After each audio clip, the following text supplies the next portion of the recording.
안녕하세요. 김동섭입니다. 1월 26일 아침 시작하도록 하겠습니다. 오늘 새벽에 끝난 미국 시장은 또 하락 마감을 했습니다. 장중 변동성이 상당히 컸었고요. 전일에는 하락하다가 플러스로 마무리했는데 오늘은 플러스까지 갔다가 마이너스로 가는 이런 상황도 있었습니다. 다우 같은 경우는 0.19% 정도 하락을 했는데요. 장중 2% 정도 하락을 했었고요. 나스닥은 3%까지 하락했다가 2% 정도 하락으로 마감을 했습니다.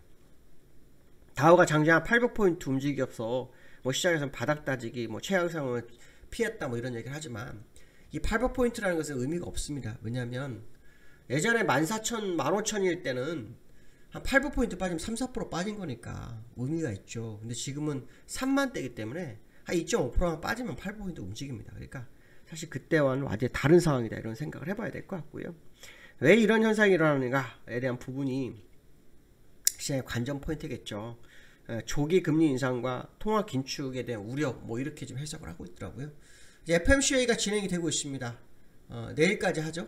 그리고 내일 새벽에 발표를 하면 우리나라는 목요일날 내일 아침에 내용을 합니다.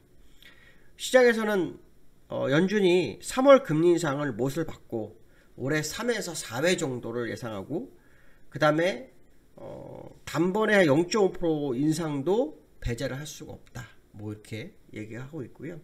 또 테이퍼링도 1월에 종료가 맞지 않느냐 이런 얘기가 상당히 많습니다. 근데 저는 이 상황에 대해서 이제 개인적으로는 이렇습니다. 어차피 맞은 배라면 1월에 하는 게 맞습니다.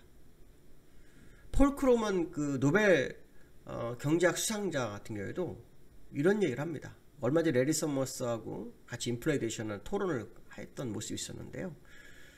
인플레는 일시적일 수 없다라는 결론을 내리고 있습니다. 그렇기 때문에 이 인플레이션이 더 커졌을 때 문제가 좀 심각해질 수 있어서 연준이 굳이 시간을 벌기 위해서 딜레이 시킬 이유는 전혀 없다. 일단 금리 인상을 하는 게 좋다라고 판단하고 있고 그게 만약에 맞다면 0.에서 0.75 정도 올려놓고 시작하는 게 더 유리하지 않을까 싶습니다. 물론 시장은 충격을 받겠죠.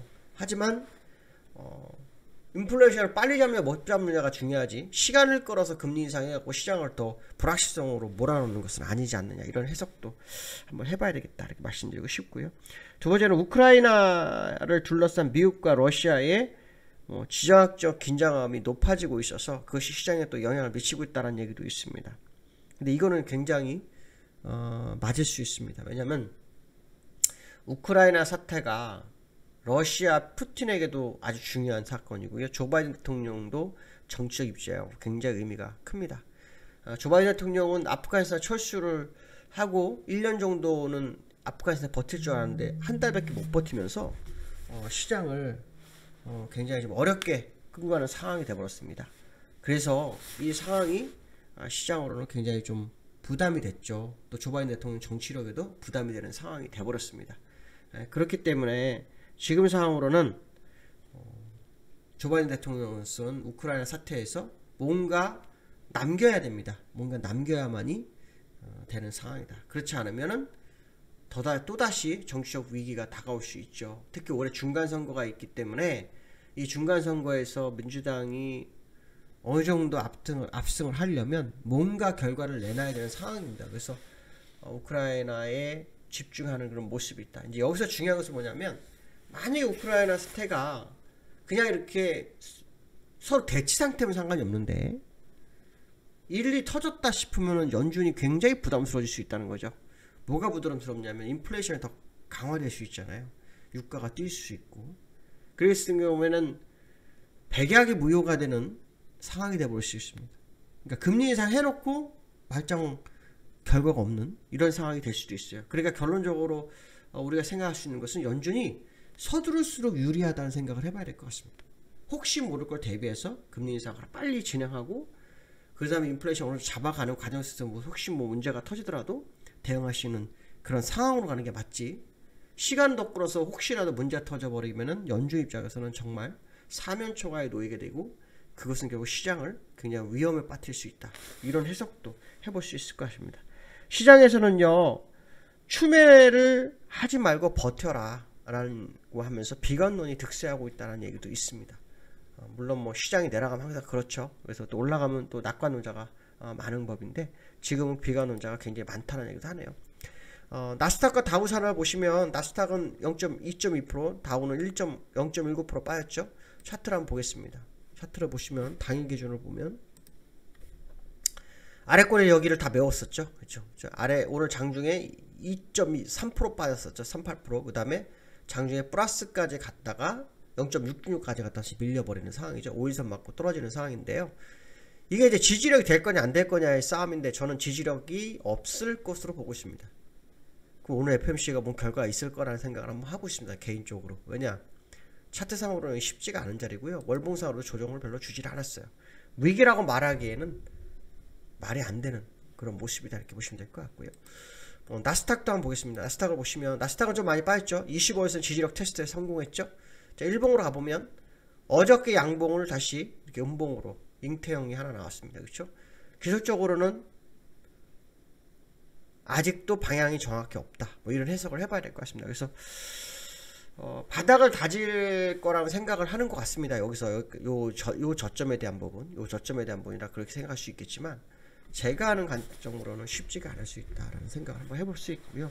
그 얘기는 아직도 조정이 좀 더 진행이 되는 과정이 있을 것을 한번 생각해 보는 것이 현명한 방법이 아닐까 뭐 그런 생각을 해봐야 될 것 같습니다. 자, 두 번째로는요. 원달러가 1200원을 다 가고 있습니다. 원달러가 1200원이 거의 다 됐는데요. 원달러 차트를 좀 보겠습니다. 원달러가 이제 소강 상태냐 내려갈 거냐 뭐 더 올라갈 거냐 이런 싸움이겠죠. 근데 저는 원달러가 여기서 더 올라가야 맞다고 판단하고 있습니다. 이번 주에 월봉 완성되죠. 1205원을 돌파하는지 안 돌파하는지가 굉장히 중요할 것으로 판단하고 있습니다. 실제로 미국의 금리 인상이 이제 시작하기 때문에 시장에서 자금은 계속 나갈 수밖에 없는 구조로 형성될 수밖에 없다라고 판단한다면 원달러가 아직 끝이 났다고 보기에는 어려울 거라고 판단을 해야 될 것 같고요. 기술적으로는 1년 동안 계속 우상향하면서 시세를 분출 안 했어요. 시세 분출 국면이 나올 수 있다. 뭐 이런 생각을 해봐야 되지 않을까 말씀드리고 싶고요. 그 다음에 그 코스피가 2700 턱걸이 중입니다. 턱걸이 중인데요. 이 상황 속에서 우리가 중요하게 봐야 될 것은 저점 매수냐 관망이냐 여기에 좀 관심을 가져야 될 것 같아요.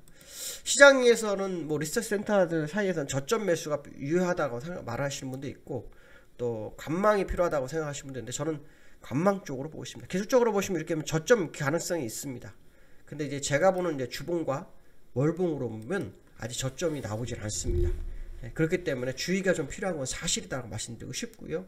만약에 이 자리에서 조금 더 밀려서 제가 제 1차로 제시했던 2430 정도 가면은 저점 매수 가능성이 충분히 있습니다. 그렇지만 그것도 추세 반전해서 뭐 정고점을 향해서 간다든가 뭐 그거하고는 전혀 멀고요. 일시적 반등 그런 국면으로 해석을 하고 있는데 그럼 뭐 그때 가서 확인을 좀 해봐야 되지 않을까 판단을 쓰고 있고요. 다만 제가 말씀드리고 싶은 것은 상당히 주의를 기울여서 나쁠 게 없는 시장인 거다. 이 말씀 좀 해드리고 싶고요. 특히 삼성전자 흐름을 좀 보셔야 되고요. 내일이 위클리 만기예요. 그래서 아마 지난번에도 위클리 만기 날이나 만기 전날 시장에 갑자기 요동친 적이 있었거든요. 그래서 오늘 또 그런 요동이 있는지를 한번 확인하는 하루가 돼야 되지 않겠나 이런 말씀을 드리고 싶고요. 시장이 이제는 조금 부담으로 다가오는 시점이 됐다라는 것은 우리가 꼭 염두에 둬야 된다. 이 말씀을 꼭 드리고 싶습니다. 오늘 벌써 수요일입니다. 오늘도 즐거운 하루 되시고 승리하는 하루 되시고 기쁜 하루 되시기 바라겠습니다. 감사합니다.